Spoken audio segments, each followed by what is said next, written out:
right, listeners, here we are, episode 17, and Jake and I are going to discuss how advisors are paid, which is always an interesting question, how we get paid and what kind of value we provide. So to kick us off, what I was going to do was pop a question at Jake. I was curious, Jake, if there's anything that you just don't mind paying for, any type of service or anything like that.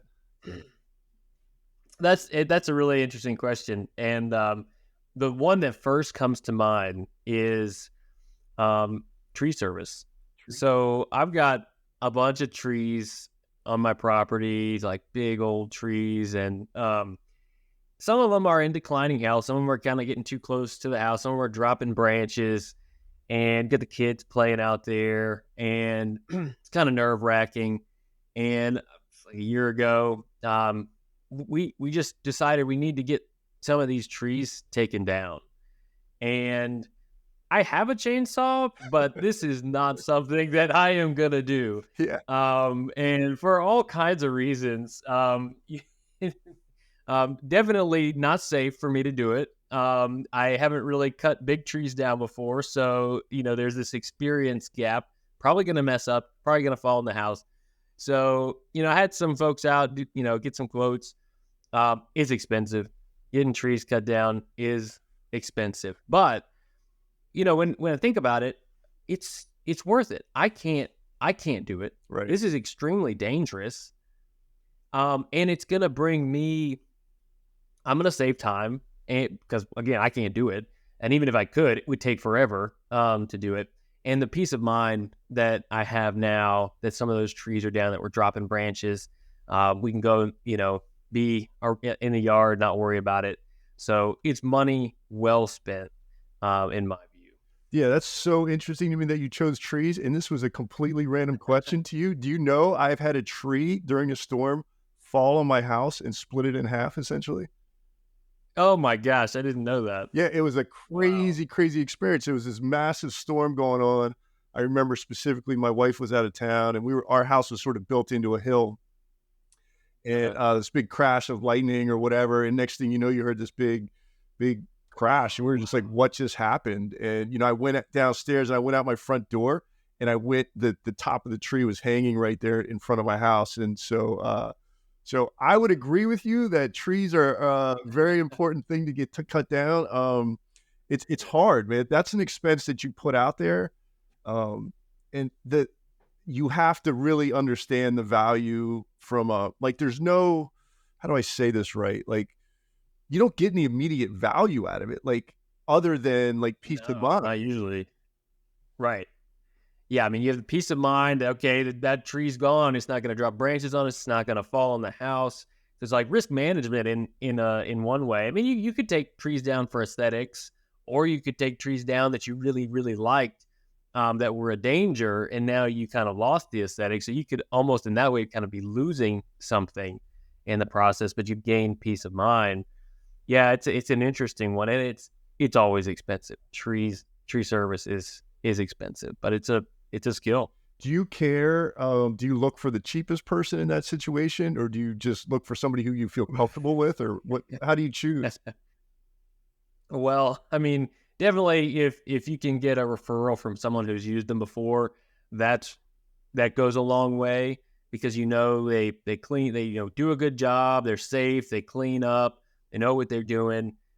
Importantly, like, they need to be insured. So you got to make sure that they are a legitimate business. Yeah. Because if they're up there cutting trees down and they're not insured, something happens, you'd be in for a really bad situation. So, I think word of mouth, but you got to shop around. The prices can definitely kind of vary pretty widely. Yeah. And, it's not necessarily always in that case, like the most expensive tree guy is the best guy. You just don't know. They might have a lot of overhead or a lot of expenses or fancy trucks or bills they're trying to pay. And so you can, like in my experience, with trees also, is you can get somebody that's really good at a pretty reasonable cost. I found that with my gutters, to be honest with you. We got a really steep roof. And so I'm with you. Like, I'm not getting up on my roof to clean my gutters out. And I got a referral from somebody, and they were so cheap. So you start to say to yourself, all right, does this really make sense? They're really going to do a good job. Yeah. But literally, they're the best people I've ever really worked with. They come out on Wow. time. They're always there. They get the job done. I actually give them a little bit more because they do such a good job. So interesting. I, I mean, like, I think that's a good segue because, there's, whenever, you're considering buying something, whether it's goods or services, I mean, there's this cost versus value consideration that's always playing through your mind as you're making that decision. And the cost versus value equation is different for really every purchase decision that you're making. And it's especially complicated in the advice business. When you're considering, hiring someone for their advice, and there's a tangible, there's an explicit and a specific cost to, what what services you're trying to engage with, but the value can be hard to see sometimes. Yeah, especially in our business, there's no doubt that the value can be really hard to see. And value, to be honest, means different things to different people. So in our business, it could be somebody beating the S&P by 1%, for one person, and for somebody else, it could just be having somebody to call to ask questions. Having some peace of mind there. Oh, 100%. Like, I think you can kind of break down in terms of, why people come to an advisor, what they're looking for, the value that they're hoping to, gain, for what they're paying. And they kind of three categories. One of them, just like you said, investments, right? So a lot of folks look to an advisor for an investment strategy or fund selection or investment selection that they feel the advisor is better equipped to make a judgment call on versus kind of doing it themselves. And you have this expectation that the advisor, through their experience, is going to be able to design a portfolio that allows you to achieve a higher rate of return than the fee that you are paying. So that's definitely one. I think it, unfortunately, in a lot of ways, takes front and center as the only consideration of value when working with an advisor. But just like you said, I think probably the most important one is the value of peace of mind. So, for folks that want an objective set of eyes on what they're doing, they want someone with integrity to help implement a strategy that they collaborate on and can agree on and can help provide a level of understanding for. But an advisor helping their clients to achieve peace of mind and guiding them through very big financial decisions over time, helping them to avoid the fads that are out there, helping them to navigate the fear that's ever present when it comes to especially uncertainty in markets. So I think the investments themselves, providing peace of mind, and then time, there's always the time element. So you could be someone who has a high degree of confidence in managing a portfolio, and you have a high degree of confidence in markets and an investment plan, but you just don't have the time. You're a busy professional in maybe another area, you just don't have the time to do it. So I think all those areas are where advisors can provide value, and it's not one or the other. It's usually a combination of those. Yeah, it's most definitely a combination. And it's hard. I think you said it earlier. Like, it's really hard to see a lot of times. Like, people say, well, how am I gonna? I'm paying you this amount. What are you going to give me back? And a lot of times that's just being available for somebody to, Yes. when in a difficult situation, when markets are turbulent, just being available for a phone call to review a financial plan, helping somebody stay in their seat. I describe it as, when you're on that roller coaster of the market ride, is, you don't want to get off at the top right before you're well, how do I say that? You don't want to get off at the bottom, you know what I mean? And so it's just helping somebody understand that it's going to be a bumpy ride, and, just being there with them as their co-pilot on that roller coaster and helping them stick through the difficult times. It's something that's hard to describe in terms of value or show it in financial terms. This is really interesting because, for someone seeking out financial advice, I think it really works well when you've made the decision kind of already, I need help, right? Yeah. We're never here to convince anyone that they need our help. That's something that really folks have to kind of conclude on their own. And it could be help with any of the things that we're talking about.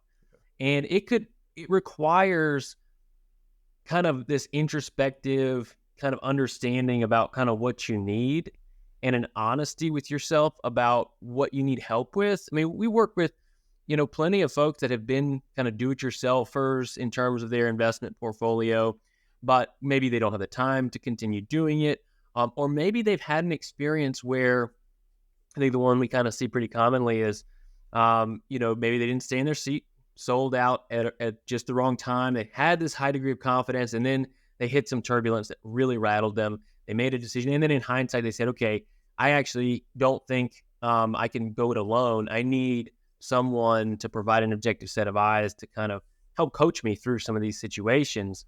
But I think at the end of the day, again, it requires that kind of honest assessment of where you are in your financial journey and kind of an honest assessment of if you need help. Yeah, no doubt. And so, we'll get into like how advisors are paid. We can get some specifics about that. And, making that choice of who you use it as financial advisor and how they get compensated is all tied into the fact of what you're looking to get out of the relationship and what you're trying to accomplish by actually hiring a financial advisor. Because, it's not that any one fee structure is necessarily better than the other. But there's different services or different relationships that come out of each one of those types of fees. You just want to make sure that you're choosing the right one for you. Yeah, 100%. I think that's something I absolutely want to say at the onset of this conversation. And it's that, if you're seeking financial advice, looking for guidance, you can get good advice under any fee model. The fee model in and of itself, how the advisor is charging, whether it's commission or a mix of commission and fees that you pay or just fees that are charged to the client, you can still get good advice. You can have a positive experience under any of these fee models. Yeah.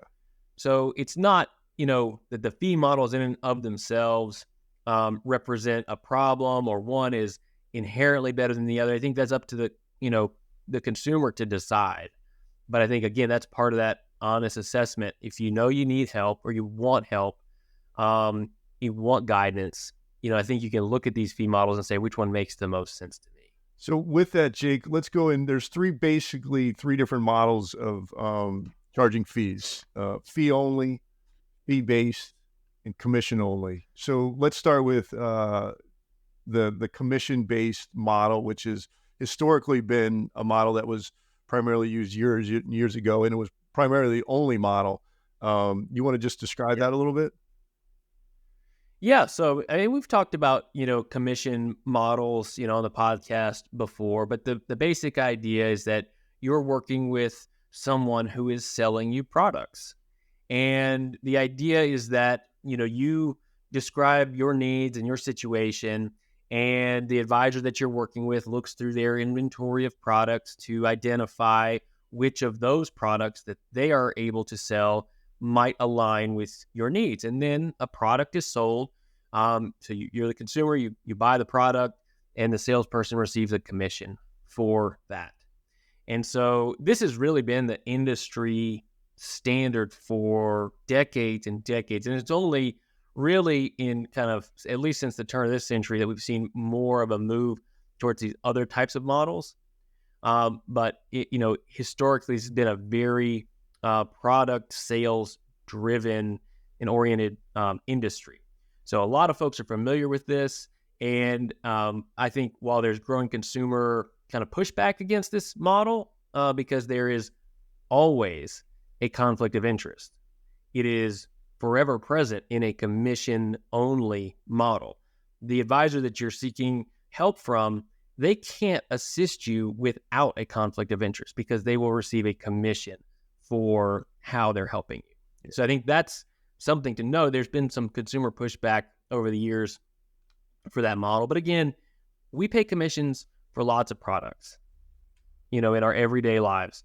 And we're okay with it in certain circumstances and not okay with it in others. You can still get good advice through a commission model. And so I guess with the commission model, I just want to clarify one thing is that the person selling the product is getting paid from the product, not necessarily from the individual they're selling it to. So they go out and they have this batch of different products, and the different products can pay different percentages or different amounts to the advisor selling the product. And so that's sort of what creates this conflict of interest. Are they doing it for the best interest of the client receiving the product, or are they doing it to enhance their own pockets and get the biggest commission possible? Yeah, no, absolutely. I think if we kind of think about it in terms of products that we have seen probably the most over the years, I mean, insurance is its own animal because in a lot of places, insurance can only be sold by commission. But let's talk about mutual funds, where mutual funds have in the past really been sold and generated a commission for the advisors selling those mutual funds. And so certain mutual fund families will have different classes of mutual funds. So class A, class B, class C, institutional class. And if we kind of think about, class A or kind of front end loaded mutual funds, if you go to an advisor, they're helping you with their investment portfolio, and they say, okay, here's the lineup of investments that we recommend. You look down the list, they're all class A mutual fund shares. The way that works is if you're the client, you say, yep, let's go ahead and implement this portfolio. Then you automatically, when you buy those funds, you pay a sales load. And those could range anywhere from, what we typically see is like 3.75% up to 5.75% as a front end sales load on those funds. So you put your money to work, you pay that commission, it comes off the top right away, and that goes straight to the pocket of the advisor that sold those. Yeah, so you got the class A, and we don't need to get into too much detail. And then there's class B, which is a back-end sales charge. So you don't pay as much up front, but if you sell it before a certain amount of time, then you pay a higher a commission on the back end.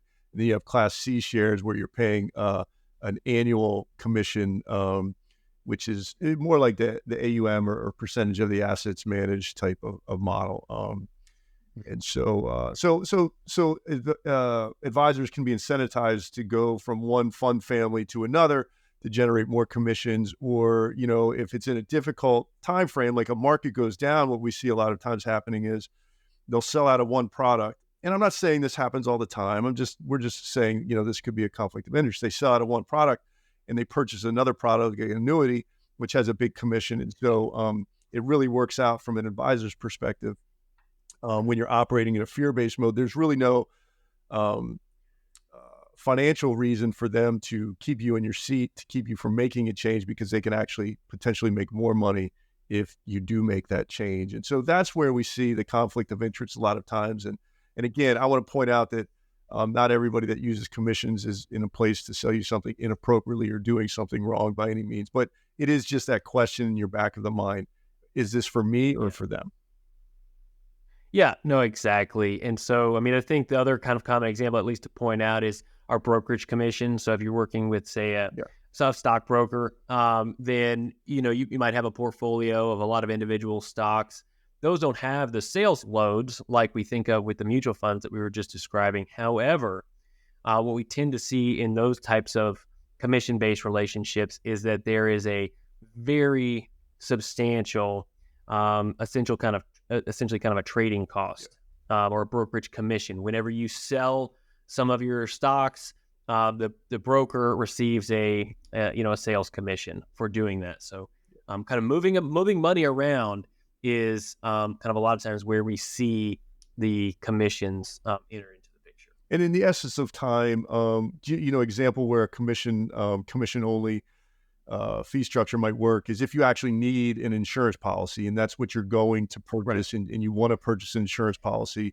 You want to find somebody that's good, you're okay with them making a commission, or you're just looking for somebody to purchase a specific investment that you want, and they're going to earn a commission for it, and then you're going to go away for them, and you're not really looking for ongoing advice.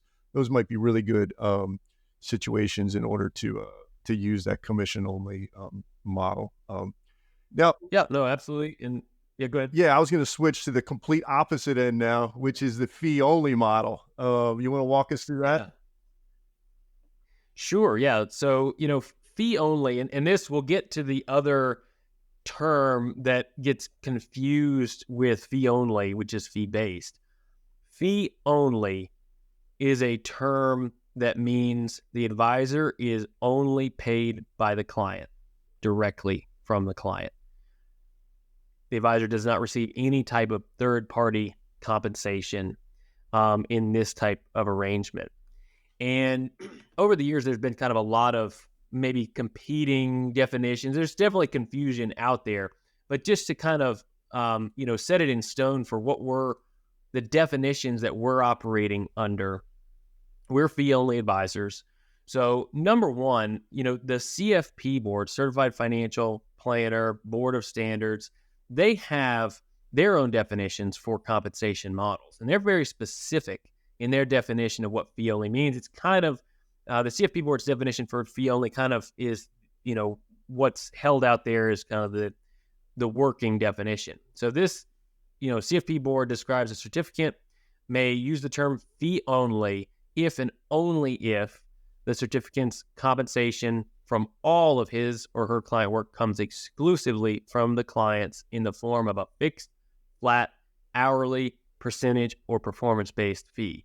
So that, on the surface, like, okay, this is starting to make a lot of sense, right? You're only paid by the client, and then at the end of the definition, we're listing out all the different ways a fee-only advisor can structure their fee arrangement. So we kind of get, this makes sense. Oh, but now we're confused. Yeah.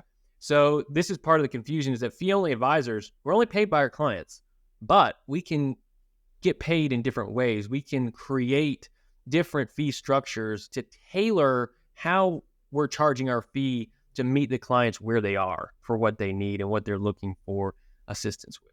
Yeah, and so just to walk through those real quick, you mentioned them. A fixed fee might be where somebody comes to you and they say, hey, I want to do a financial plan.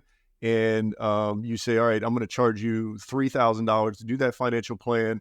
And that is a fixed fee. They pay you that fee at the end of the engagement. When you're done, you provide them some advice and you walk away.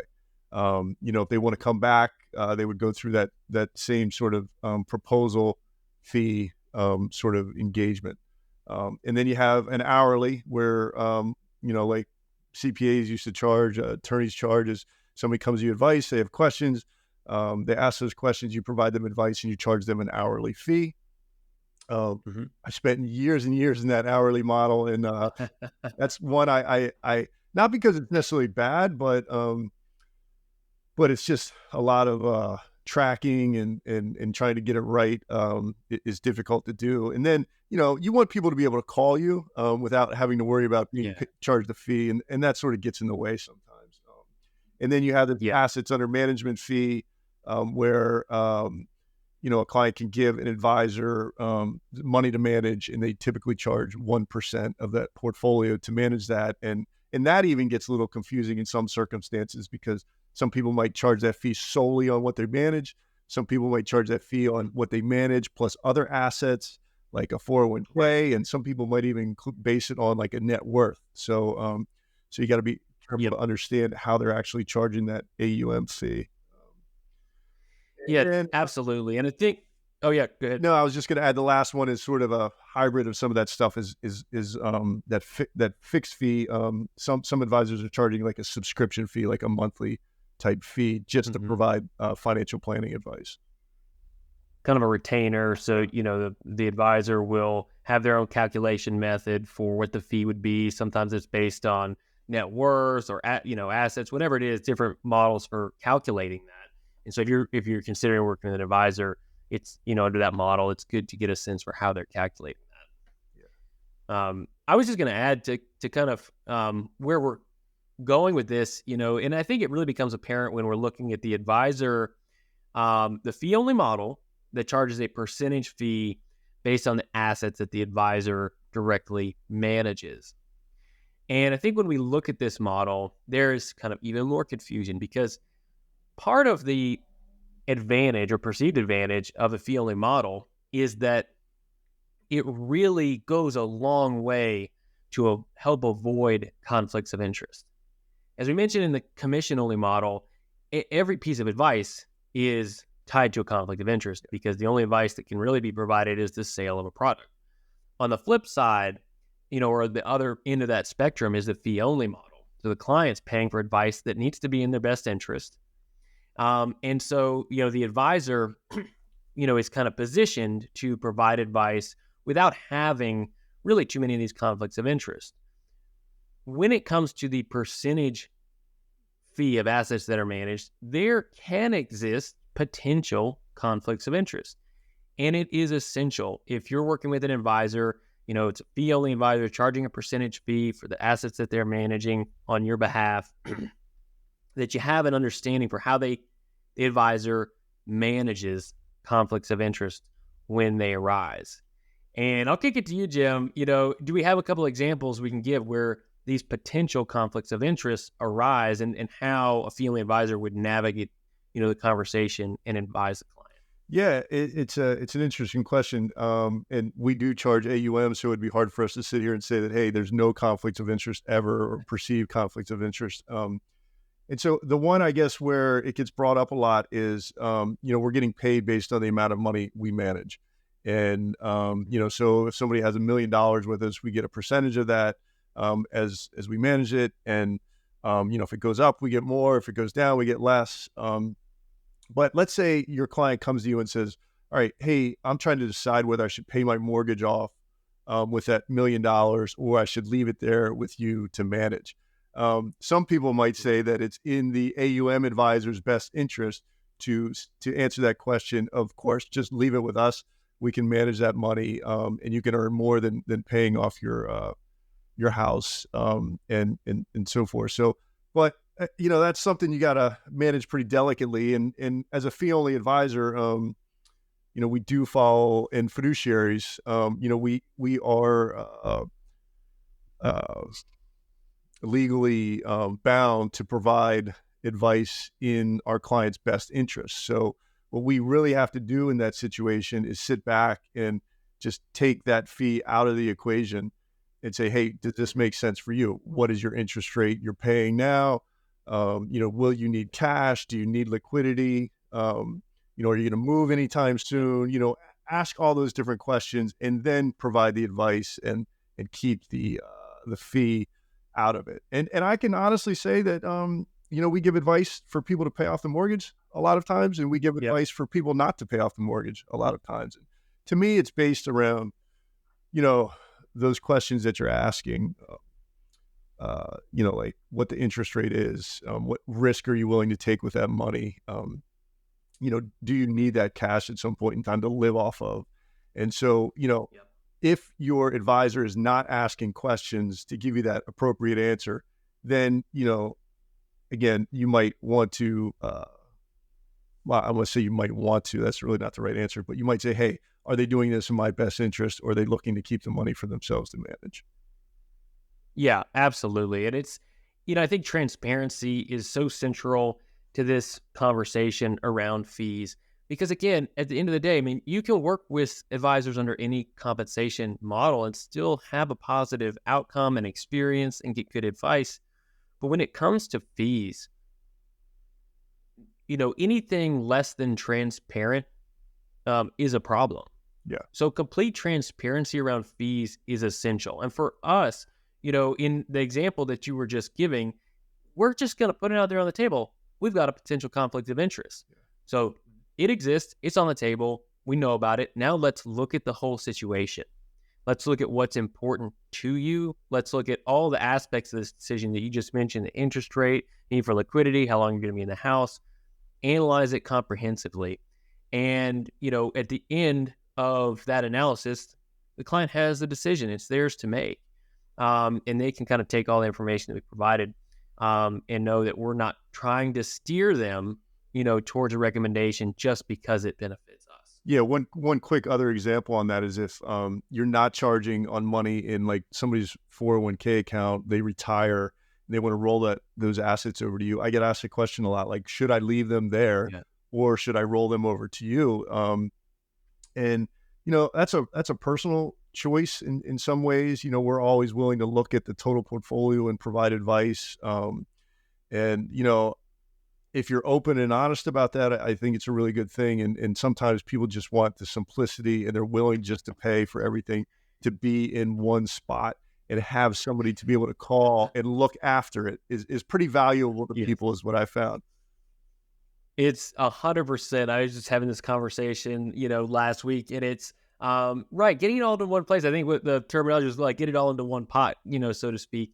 Because for a lot of clients, if that decision, is the direction that they're leaning, what they're ultimately looking for as that, value is a peace of mind. Yeah. That all their assets are going to be managed in a uniform way. The advice that they're getting is from a fiduciary. So they're getting this peace of mind. Maybe there's that element of delegation. We don't want to do it ourselves. We don't want to kind of learn what's needed to be able to do this. We don't have the time to do it. We want to focus on other priorities in life. So I think all these elements of value that we kind of started the conversation with are ever present at like each of these decisions along the road. So it's not just one and done. It's all the time. Yeah, no, I appreciate that. So, like always, Jake, we're a little long-winded and we're running out of time. So, so let's move on real I don't know quick. how it's happened. Let's finish up with the fee-based, which is a combination. Yeah, this one, honestly, this is where so much of the confusion really lies. We get so many calls from folks who they are leaning towards a fee-only model, but they're asking for fee-based. So there's this industry confusion out there. Fee-based is equal to fee-only. It's not. So if we think about this as a spectrum with commission-only on one end, fee-only on the other, fee-based is in the middle.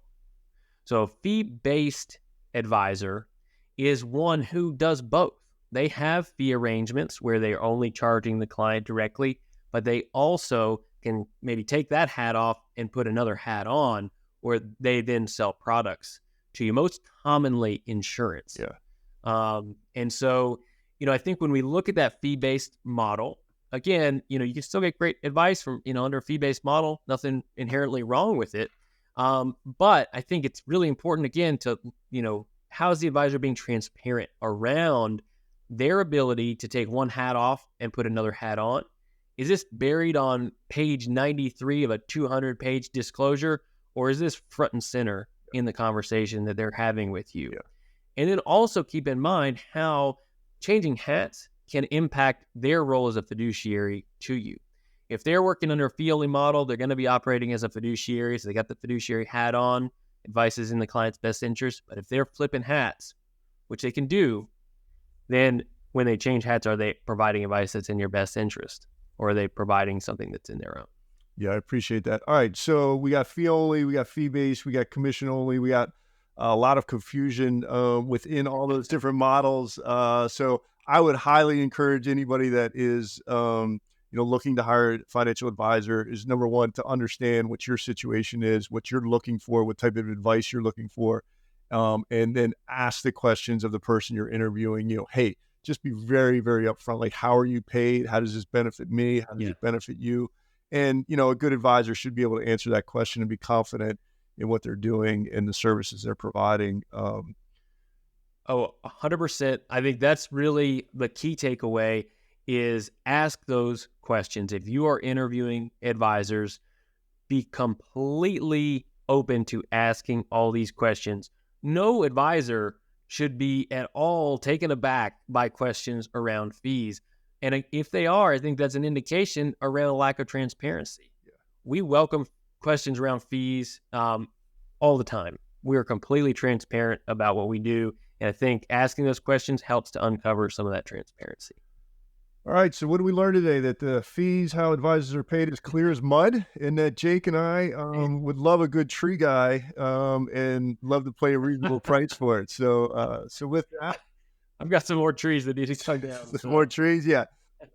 Episode 17, how advisors are paid. If you happen to stay to the end, like always, feel free to drop us a comment. Reach out to us. If you have any other topics that you want us to cover, please let us know. We want this to be interesting and helpful. So thank you for listening, and we'll catch you next time. Thanks, everyone.